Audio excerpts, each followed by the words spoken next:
I'm 16 years old and my name's Eve. I'm a junior at Allegheny High School. I am 26 years old. Ever since I was little, I've always loved art. My name's Joseph Connors.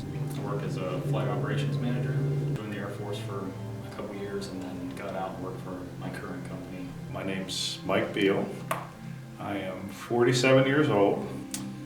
I have 3 boys. I work as a sergeant. I've been a police officer for 24 years, going on almost 25 years. And I was in the National Guard for 20 years. I am 54 years old. I am a mother of 2 children. I was blessed to have a boy and a girl. I've been married for 30 years to the same man. I was raised in the Christian faith with a father that was a pastor. My name's Mike Bittner. Went to Park Place United Methodist Church all my life. My first coaching job was actually in 10th grade. I just like helping people out. That's what I do. I grew up in New Jersey. I have 3 brothers and a sister. Married to a lovely woman named Brenda. I have 4 kids and 8 grandchildren, 1 on the way, number 9's on the way. I worked for the Boy Scouts of America for 37 years. I'm almost 88 years old. I've been teaching school for 48 years and subbing for the last 14 years because it's in my blood. My grandfather was a school teacher. 2 or 3 of my kids are teachers. It's just in our blood.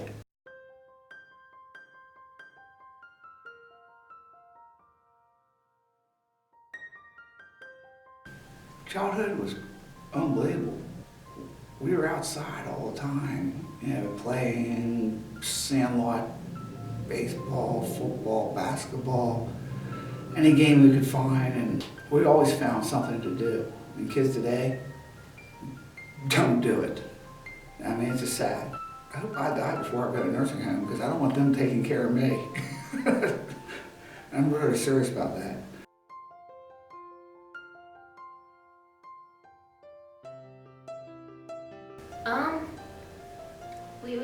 We would usually play outside quite a bit. That probably sounds surprising for today.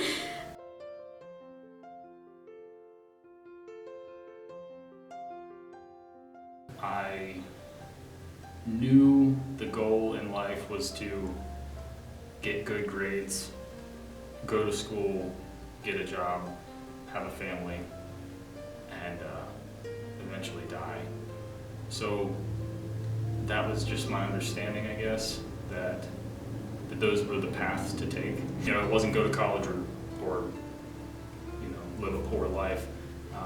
I knew from my own family's path that there were other options to success. No matter what you go through in life, you can always turn it around. So that was kind of my perspective, maybe around when I was 15 or 16, that helped kind of mold me.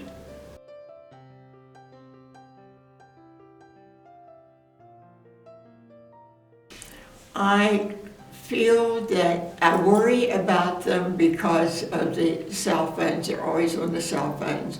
And I worry about what is out there for them to see. I feel like we're kind of stereotyped into one technology-loving age group, and I do feel like it's beneficial to us, but also some of us aren't so involved with it. I feel like I've been able to keep a pretty good relationship with teenagers for the most part because of having boys and then also being active as a scout leader and being active as a youth leader. I feel like that I had the benefit of being able to establish relationships with other generations that helped me to have bonds that I think other church members and other people miss out on, and I think that's their loss, that they look at them and maybe go, oh gosh, teenagers, they smell funny, they don't listen, whatever, they're always in their phone. But it's just, we were probably no different. I think they're probably just as misunderstood as my generation of teenagers were.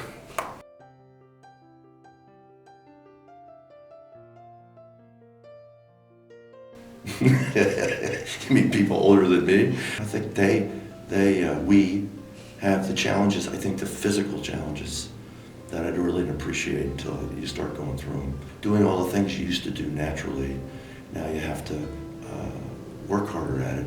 And I think And a lot of times it has an effect of making us cranky. If you were in pain all the time, it would wear you down after a while. I think that's what happens to a lot of older folks, and I think younger people just don't appreciate it. Why can't they move faster? Why can't they drive faster? I can tell you why. They don't see as well. Their reaction time is down. They're in pain. It's tough. I love the elderly. I feel like they can teach us a lot about their growing up and childhood and just different life lessons. I love them dearly. I'm a part of them. They're just people that have a lot of experience. They probably have a lot less of a filter than younger people. They don't care what they say. They know what they're going to say, and they'll say it. You just got to deal with what they say.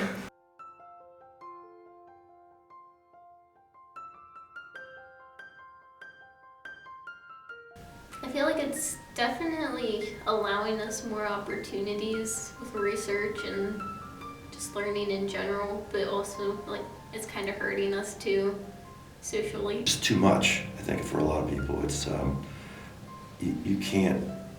So much comes at you that you cannot discern. What's real, what's fake. It keeps coming. It keeps coming, and because technology is so overwhelming, that you got to figure that 90% of it's junk. Then you have to sort through it to find out, the truth. People just get addicted to it. Walking through the Walmart, running their carts into yours, and go, put the phone down. Hello.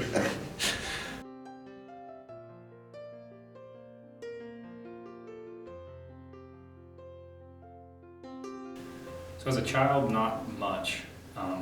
Like my generation is kind of or at least I guess people in my age range were right at that middle ground where we grew up using rotary dial phones, and there was no such thing as a mobile phone except for the big blocks you had in the car. When I was a young child, not very much. We had a family computer, like those old big box computers with dial-up internet. I believe I'm in the generation where computers really started to take off. Hardly none, because we didn't have it.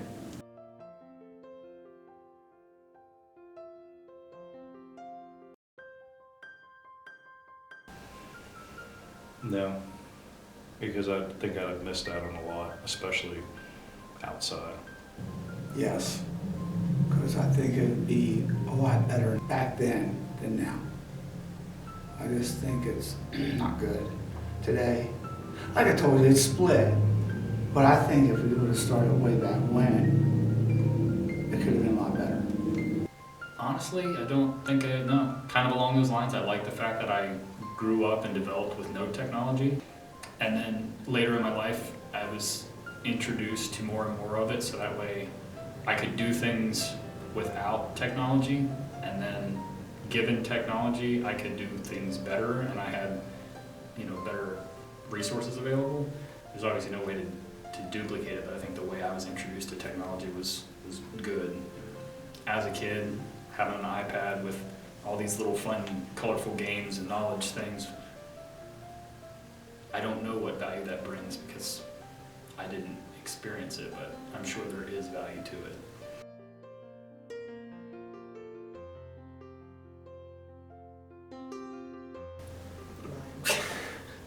I'm sure everyone thinks that their own age group would be hard, but I think in my age group, I feel like we are trying hard to make it in the world. We're trying to find that perfect job and finding out how hard it is to actually find it, and all of the requirements that people are asking of you that you may or may not have. Well, back to what we talked about with the elderly, your physical life affects everything. So I'd have to say the elderly, the 70 and up crowd are constantly facing physical challenges, and that's tough. That's tough. Probably the elderly. Yeah, definitely. And you know why? It's it's just awful. Because when you're young, you're clueless. When you're old, you get it. You're very similar to, like I said, that you were when you were little, but now you understand what's happening. Where when you were young, you had no idea. yeah, it's cruel. It can be, which is why, those of us that still get it need to always apply that when we're dealing with them. Welcome to the generational group discussion. Let your generation be heard. Each slide will have an image, a video, or a statistic, each with a question. You're just going to discuss with each other on your opinions and values. This is just a chart to show who's who. Do you think this is an accurate representation of the elderly's use of technology? Do you watch Netflix? No. Do you know what Netflix is? No. Do you want to hear my technology? Number one, when I was in high school, if you were going to college, you were not allowed to have typing. I taught for 48 years and been substituted for 15 years. I do not know how to do email. I do not know how to type. And I don't care. That's right. And you're doggone proud of it. Yeah. And it turned out just fine with that, That's right? exactly. What about you, Brad? I mean, it's the way to communicate. No, I'm saying you're elderly, by the way. I am elderly. But the thing is, if I have an iPhone because I want FaceTime, because I have grandkids Yeah. that don't live around here. There's practical reasons For it. and but I'm not a slave to it. I find that I have a love-hate with it, for sure. I have a love-hate relationship with technology. Yeah. It does make life easier, but, I struggle with it because I really see what's happening to the younger generations. Yes. And it kind of breaks my heart because they don't even know what's happening to them. I think it depends a lot on the people, because I have a grandma that she exemplifies That's her. this. Yeah. It is her. Right. However, she has a Kindle that she reads with. She has an Alexa device. She has all these different things. She's calling me every 5 minutes with questions, but she's on it. Yeah. She's playing her games and everything else. So I didn't have a cell phone until I was probably 45 years old because they weren't a thing. They weren't a thing. And learned to text at 46, so it's a different way of thinking. It's a different skill set. I love it. I mean, I love the fact that I can think about a song and find 4 or 5 that I remember and think of 4 or 5 ways I can listen to it right now. Mm-hmm. Where before. Oh, it's amazing. It's Yeah. amazing. I mean, It's amazing. the stuff you can do with Spotify or Jamingo or all those other kind of things, and Netflix, Amazon Prime, you can watch Christmas movies. I mean, it's Year round. it's fabulous, Yeah, and, it is. and I don't think a kid would appreciate it like I would, because Right. I grew up, there were 3 TV stations. Yeah. Is it a good thing that we can get whatever we want on demand like that? I don't know. I mean, maybe it's just shortens my attention span Funny thing even is, more. my mom's 89, gonna be 89 in a week, and she had to teach me about Facebook. I asked how much technology did you have as a child and teenager? None at all. None at all. I didn't have a telephone. We didn't have a telephone in our house until I was a junior in high school, and never had a car until I was a junior in high school. So technology wasn't there, not at all. Well, when I was in high school, because I was planning to go to college, I was not allowed to have typing because I was in the academic. To this day, I do not know how to type. To this day, there's a lot of technical things out there that I don't understand. Do these videos give you a different outlook on why the elderly usually act confused when it comes to technology? Makes sense. Well, like you said, it's a generational thing. It's what they were exposed to. Yeah. I look at my parents. My dad's 76, and I think my mom is maybe 10 years behind him. But like mom grew up in the country, rode the bus to school, stayed in Cumberland, all that. Dad went off, joined the Navy, kind of was exposed to things. So you can really see the difference, because for Dad, he has always been the guy that's had the latest and greatest technology, computers, and smartphones, and all that stuff, and he's tech savvy at his age. But Mom, she's the sit on the couch, read a romance novel, could care less about TV, could care less about you send her a text, she's calling you right back because she's like, I have no idea how to answer that. You know, so Yeah. but it's funny to look at that, but I think a lot of it is too is dependent on where you were exposed. Like you, if you weren't exposed to it, Yeah. you know, but if you Yeah. were in it, exposed to it because of maybe a Yeah. career or Right. something, then Yeah. maybe you were. Even my career, where I wasn't exposed to Yeah. it. Right. I mean, I can tell you anything about sports and things like that. I have the same issue. My mom and her older sister's almost 90, but is much more tech savvy than my mom ever was or would be. And it has all to do with the fact my mom was a stay-at-home mom Yeah. and Yeah. did some jobs, but never anything that required technology. Her sister, on the other hand, was a professional, you know, as she stayed in her profession, she had to grow Use with it or lose it. You didn't, Yeah. you didn't move forward. if you So didn't. now, you know, to her advantage, she can do most any of it. And also the cognitive awareness and abilities are still there. I mean, yeah, so. Getting more experience like that just makes you open to more Yeah. because you have to really jump into uncomfortable situations. Yeah. So. Well, Makes sense. another thing that makes me want to is that, you know, my children in their 20s, you know, are obviously moving and grooving with all of it. And I find that, you know, when I'm around the young people at church and, you know, you don't want to look like an idiot. You know, and also you want to be able to communicate with them and have conversations that make sense. You know, so I've for whatever reason, maybe it's just me, but I've desired to try to keep up because I think that, you know, you want them to, first of all, you want to communicate with them, but you don't want them to think that you're, you know, behind the times or whatever they would I'll call think. you on the Twitter. Yeah, right. I feel like that as a society, especially our younger people, have gotten to the point where they would sooner just talk to each other via text or some type of instant messaging and not face to face. But it's almost like we've become a nation of zombies walking around because everybody's just got their head down, they're doing this, people are running into each other and stuff. Yeah, it's hard not to agree with that. I mean, you know, the thing is, I'll even get to the point where I think I'd rather text or email someone than talk to them on the phone. And that, what is that? We're losing those social skills. That's by the way, exactly, yeah. and that doesn't even count meeting them face to face. I'm just talking about calling them on the phone versus sending them little messages. I remember when Jake was in, I think it was middle school or high school, and he was mad because there was this girl on the bus that he wanted to start talking to. And I said, well, call her up. He goes, well, I don't have a cell phone. I got to text her. And I said, well, why don't you blow her mind? Call her. You might surprise her. And he was like, that's not how we do things, Dad. And it was just like... The technology, again, it kind of, in a lot of ways, it draws people away from social interactions, which, you know, are a valuable psychological tool for development. Exactly.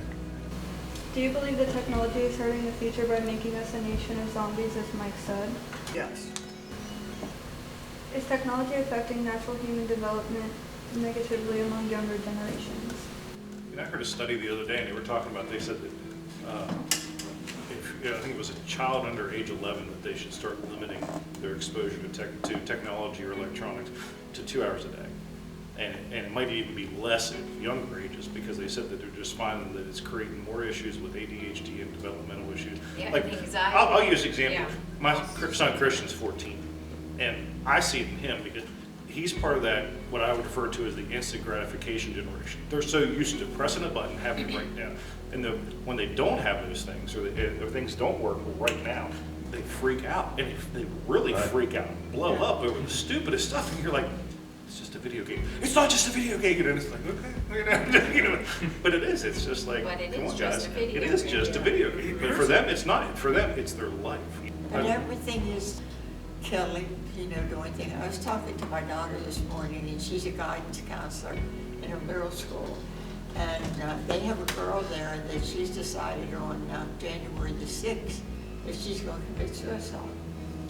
But that's all you see is killing and these horrible looking people. They glorify it, and also I feel like the games and the movies and the stuff could almost make people numb Yes. to it because they don't see death as a big deal.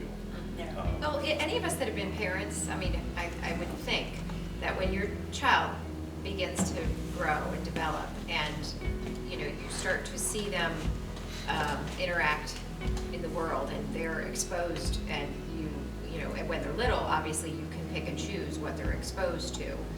And I remember thinking that even way back, and this would be like the early 90s when my kids were little, that, I mean, I was just so careful with what they watched. And then, of course, as a Christian, you know, referencing scripture and that, you know, we are to keep our minds, you know, as Christ, and we are to look for what is lovely and think on those things that are true, and, you know, so there's all that. So just going back to the negative development, I do agree with that, how you guys say it's desensitizing everyone, and the social skills, I feel, have definitely, like, people just don't have normal conversations where it's on their phones all the time. I rarely have my phone. I'm not attached to it. Like I got my phone when I was 15 or 16 years old, and it was like a walkie-talkie flip phone. Every kid should have to sort that. And yeah, I don't rely on it. It's good to have if I need to look something up. Yeah. But I'm not attached to it. Or if you need help, I mean, sure. Yeah. But I'm not attached to it. But I mainly only ever use Facebook to keep up with my sisters and family. That's all I really look at on there. I don't know if I should even say it, but I see more kids being obese Oh, because they're not active. Yeah. They're not Yeah. active. right. They're not active. That's a whole other conversation. Yeah. And it's sad. What does this cartoon show about technology and how quickly it changes and updates? All right, we'll go with Gen Z first. What is he holding, do you know? It's a fluffy does. Oh, she knows!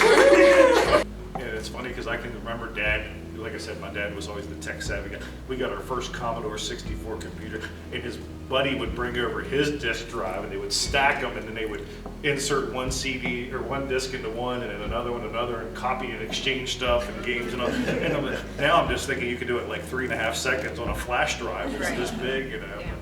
All the technology changes, you know. What year were you born? 32. Yeah. So you're talking Great Depression era. Oh. And you look at, I mean, I you can- yeah. World War II, Korea, Vietnam, all these other things. And I know all those, You know, yeah. just the All the wars, yeah. racism, the poverty, I mean, all that. I mean, Exactly. and then the technology, it's got to be. Right.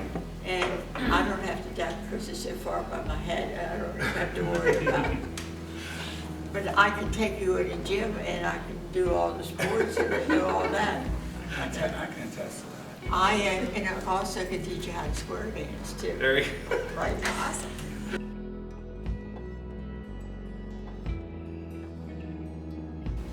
Well, one of the things I see a lot more online these days is that being a boomer is a bad thing, as it turns out. You know, that we've ruined everything for everybody, and we're gobbling up all the resources, and it's amazing. I mean, everybody sort of turned on us. You know? You got the okay boomer. Yeah, Yeah. okay boomer, man. It's Right. like, All right, boomer. If I could reach right through the screen, Yeah. I could be an okay boomer right here. Right.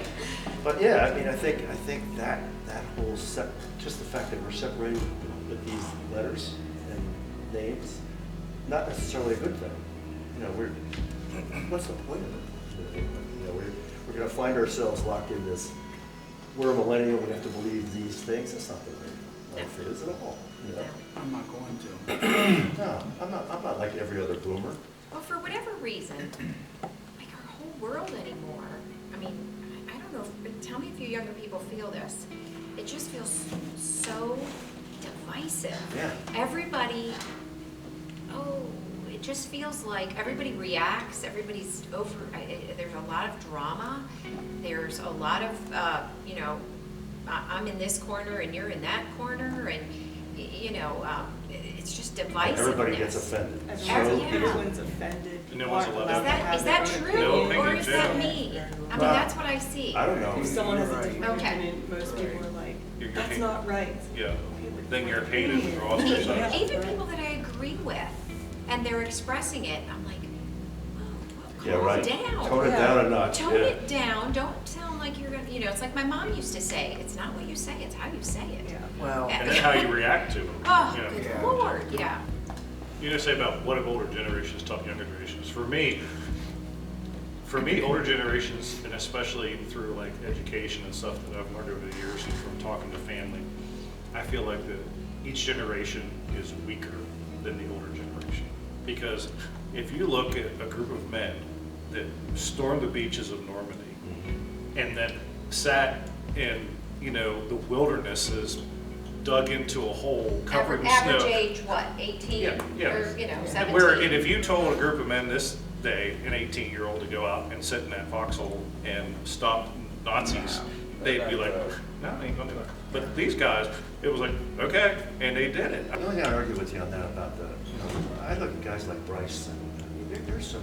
Well, there are some. No, not more Yeah. than, there's more than some. There are people, there are guys over there right now in Afghanistan, Yeah. all over the world, that are tough as nails and are every bit as tough as I think those World War II guys. Yeah. Maybe not as many, not as large a Yeah. percent. Right. And they're somewhat unsung and underappreciated. Oh, yeah. Which they weren't back then. They were, Greatly there were appreciated. parades for them. Yeah. No more. Yeah. So I'm so glad to have, I see some of these guys that are just absolutely beasts. Yeah. This has to do with the conversation, though. I have a friend that she goes into local high school and she does a nutrition class, and she said this was the first year that she went in, and the students were on their phones, and so she expected them to put them away, and said something, had to say something about it, and the teacher said no. The teacher was in the room and said, no, they can still pay attention and look at their phones. And, their parents are gonna tell you, if you make them put them away, their parents are gonna call the school and say, I bought that phone for my child, how dare you tell them what to do with it, or whatever. So there's that. Because the What? kid's never wrong. I just feel like there is, and somebody can help me out and maybe tie this all in, but I just feel like adults have somehow been, let's say anyone like 40 years and up, anybody that's, maybe in their 30s and 40s, I think we've let something affect us, whether it's social media, whether it's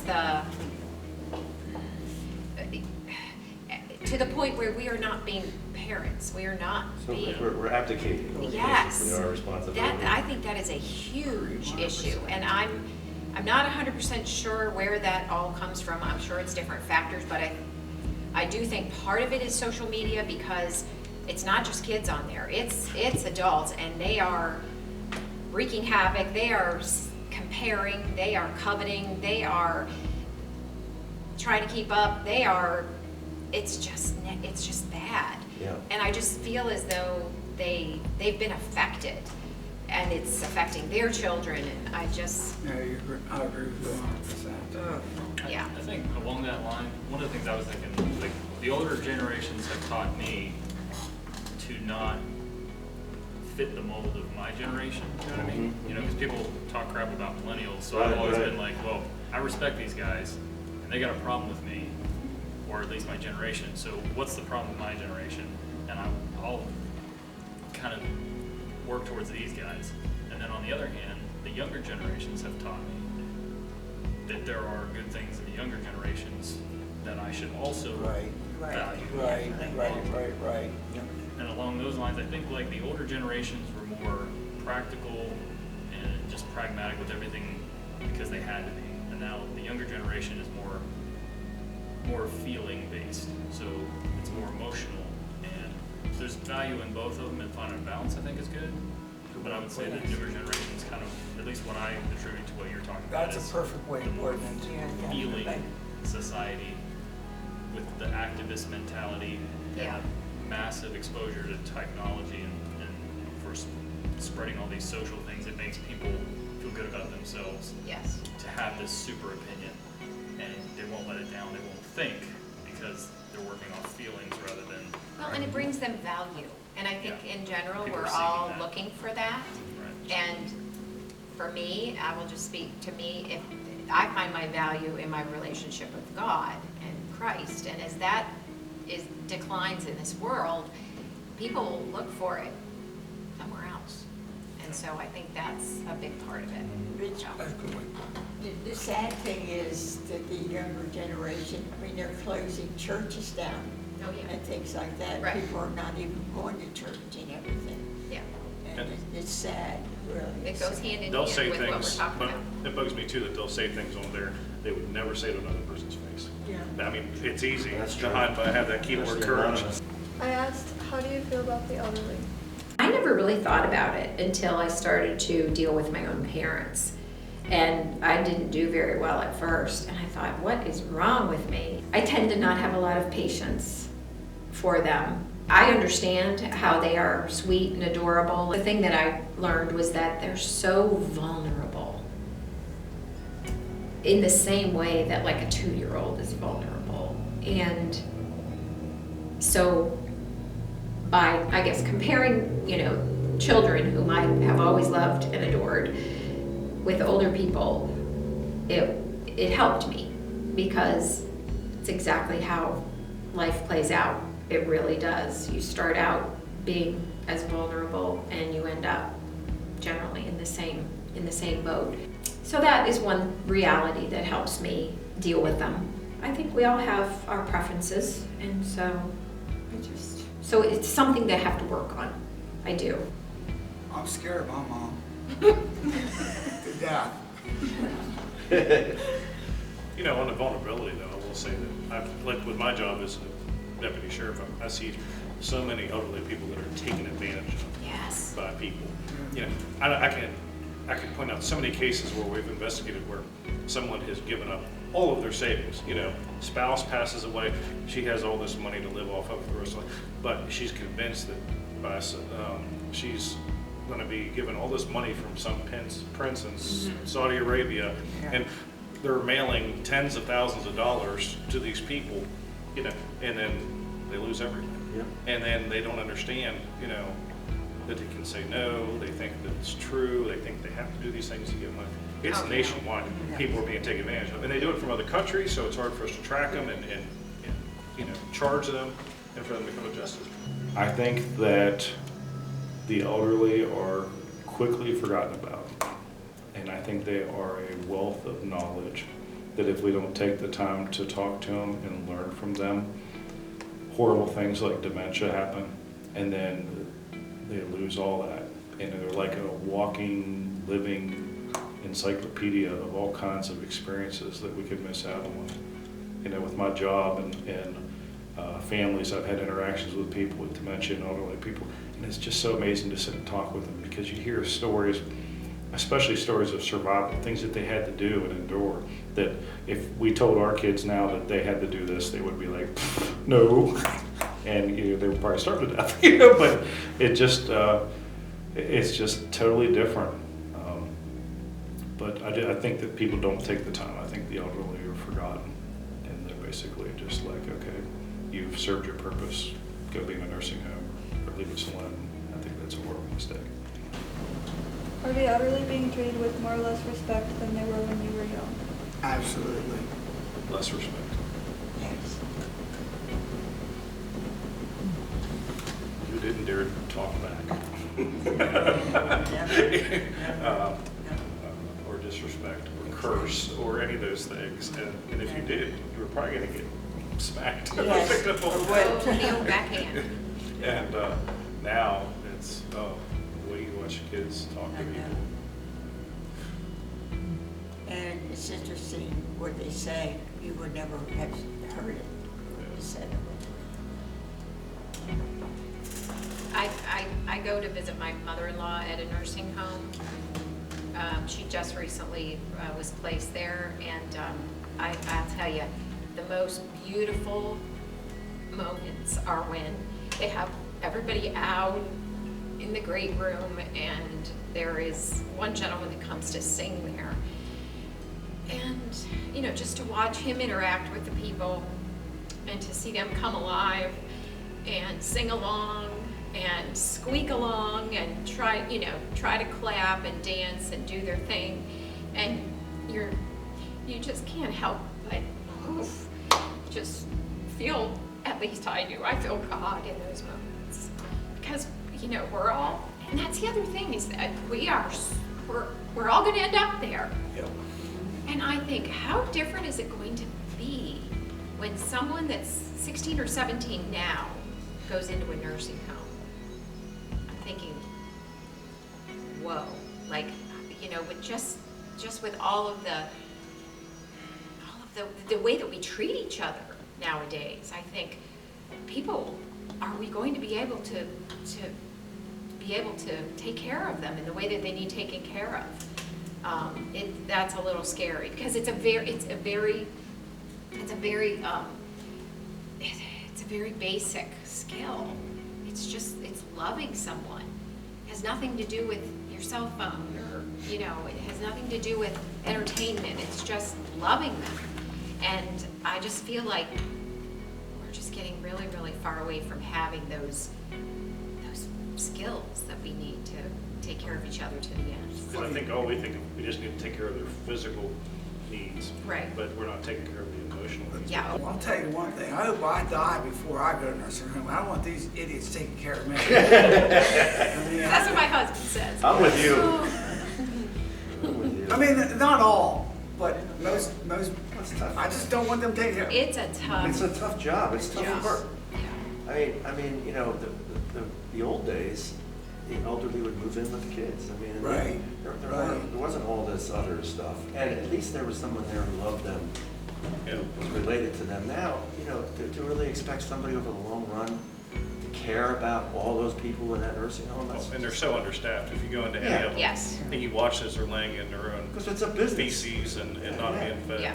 Probably a couple weeks ago, because we were talking about this with, I guess, my great aunt that's having some medical issues.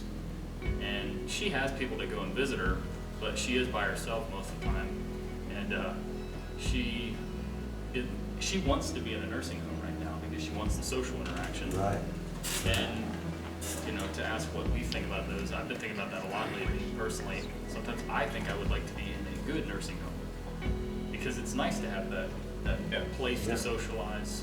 Like when I was in the military, I compared it to like living in the barracks. You got all your friends around you. You can go eat together. You can hang out together. But then when you're sick of each other, You go to your room. retreat to your room. And you're good to go. But you said good nursing home.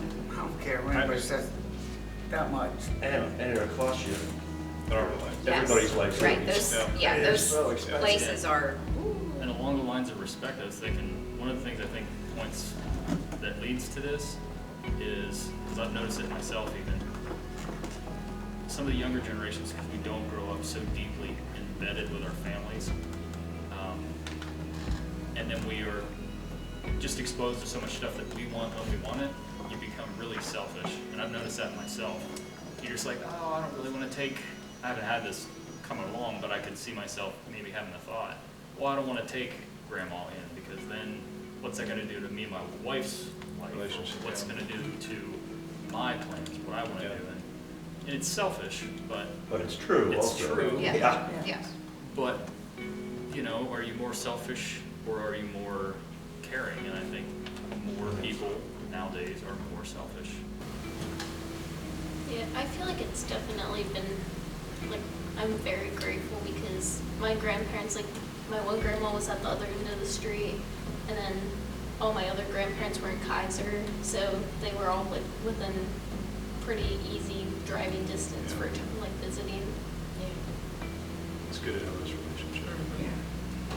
Because when You're- you're gone, you miss it so much. Yeah, and your reality's changed because of it, the dynamic in your life and how you see the people of that age. It's a good experience to have.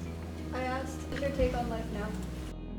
My take on life now is that it's a lot shorter than you ever thought it would be. I am so grateful. I'm a crier. For everything. You get a lot more grateful as you get older. I just said to my husband the other day, you start to count the number of years that you probably have laughed. Good Lord, I'm so dramatic, but it's true. Like, okay, if I start to get senile around da-da-da, really how many years do I have left to be effective? So you start to go through those things as well. Have you ever thought of your own life like this? I had my very first panic attack last year. I mean, like crippling panic attack. Like I was in my bedroom, woke up in the middle of the night, weeping and breathing so hard that I thought I was going to black out because I just had this amazing thought of, God, life is going to end and I'm going to die. And all these things that I could miss. And I had never ever went through that. I remember coming to and realizing Ryan was there comforting me, talking with me because it was so bad. And it was one of them things that just, and unfortunately, I think like the older I get, nowhere I'm a Christ-filled man, I believe in God, I believe in heaven, but it's still for some reason, I just panic at the thought of death. And so for me, I look at life and I just think, there's so much I want to do, I don't want to miss stuff with my kids and grandkids and all this stuff, and it worries me. I look at life and I do, I think, how much longer am I going to be able to do the things that I want to do, helping people and stuff like that. I can share that with a lot of people, but yeah, it's something that, it worries me. I believe that, I truly believe this, God has your time, place, and where. You just don't know. I'm not gonna worry about it. I'm not gonna worry about it. Yeah, I'm at peace with that, but it's funny how you can almost not get it when you're young. It's one of those things, like just one day, you're like, I feel it now. It's on me now. I get it. But I remember not feeling that way, so enjoy it while you have it. Yeah, absolutely. Yeah. Life is short. I mean, it doesn't seem like it at times.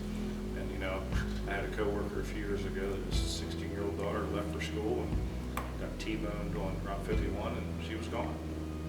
And you never know. Wait, that second question, do you think people don't start thinking like this until a certain age or a certain event in one's life? Yeah, So- tough question. Yeah, and that's what I was kind of thinking along. Like, I like what you said about how much time do I have to be effective or something along those lines. So, like, that's a good way to look at it. Like, I'm a big procrastinator, so I think there's probably gonna be a point in my life where I'm like, I've procrastinated long enough. Now I need to be effective, and maybe that's that tipping point. Maybe like kind of like you're talking about. The event thing also,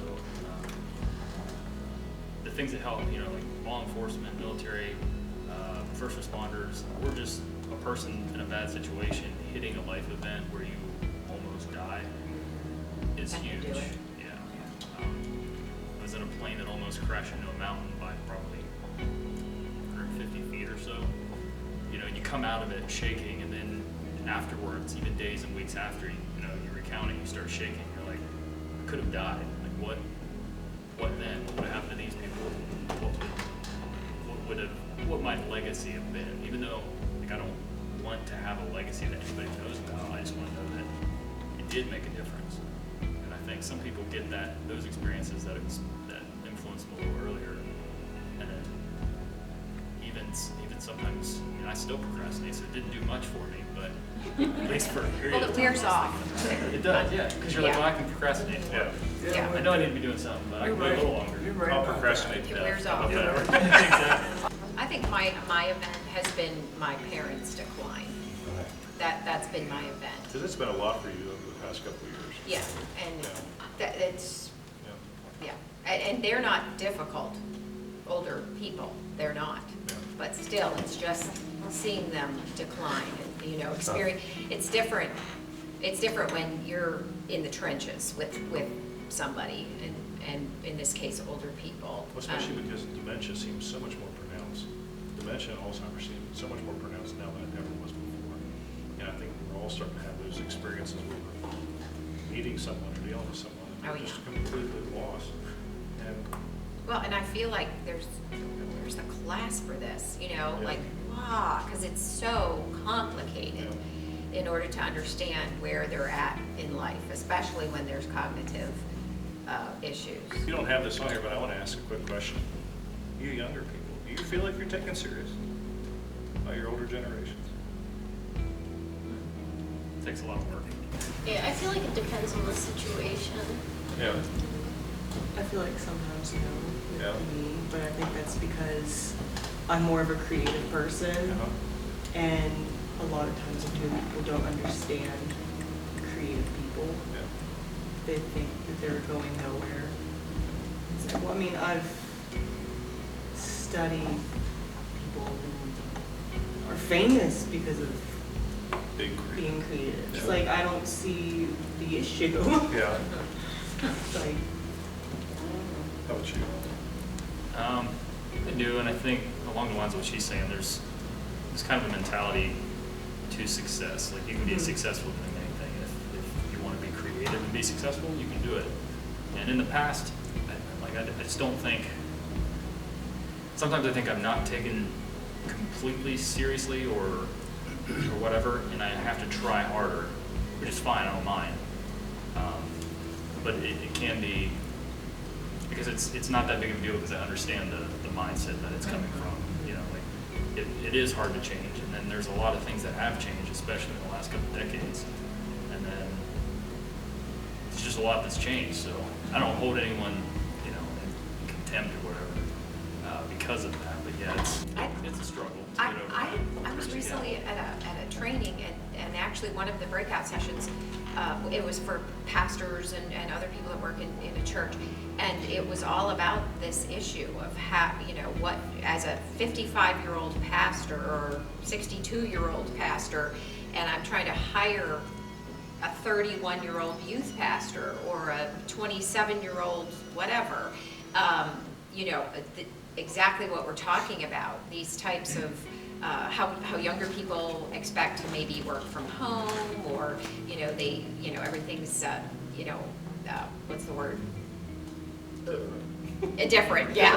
Okay, so it was just the expectations, and it got me thinking, I bet there's all sorts of corporations that have had to go through this training, you know, and yeah, because it's an issue. When you have, I saw this on Facebook, maybe you guys have, where, you know, they say there's a huge problem with millennials or whatever, where they can't not have their phone with them, you know, and so they showed an example with them sitting there working with it, like right in front of her, and, you know, she'd be working along, and every little, it seemed like 10 seconds she had to check it, and, you know, and those types of things where it was almost debilitating to her if she couldn't check it, and just the difference, and I don't know, there's a lot of that going on. So How about the seriousness for you? Do you feel like you're taking serious? I feel like most of the time, yes, but I definitely feel like there are times when we aren't. I will tell you though, as a 47-year-old man, there's still times I have people over the field that I don't feel like taking me serious. And I think that's every generation deals with that. That's You know, true. I really don't think it's Some just, of you it know, is that. I just want you to be reassured. It's not just you guys. The things that I really have enjoyed with the discussion is the people that I've been around.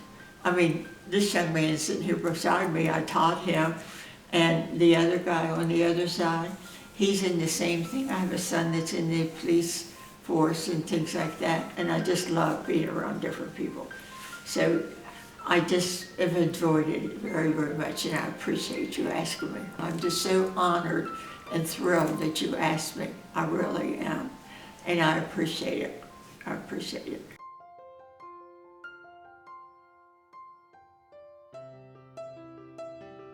Yeah, definitely. I feel like I have more of an understanding of the elderly's opinions now than before, and like the other generations, because I hadn't really thought about the fact that their preference to not use technology in most cases is like because that's like what they were raised with, and so they don't understand it, and that's like a pretty new concept for most of them. I think maybe my opinions of like some millennials and generation, Gen Zs, would be different. But I think it's just going to be almost like on a case-by-case basis, because you have to like meet the kid and talk with them and learn about them, because not every one of them has grown up that way. I think you see, just especially with talking with the ones that was in our group, that they're not all the same. You know, they decide to grow up to be different. So No, but I think having a discussion like that is so helpful. That's why I said to you, what are we going to do next? Because a lot of people don't ever have the opportunity to really have this experience. So thank you.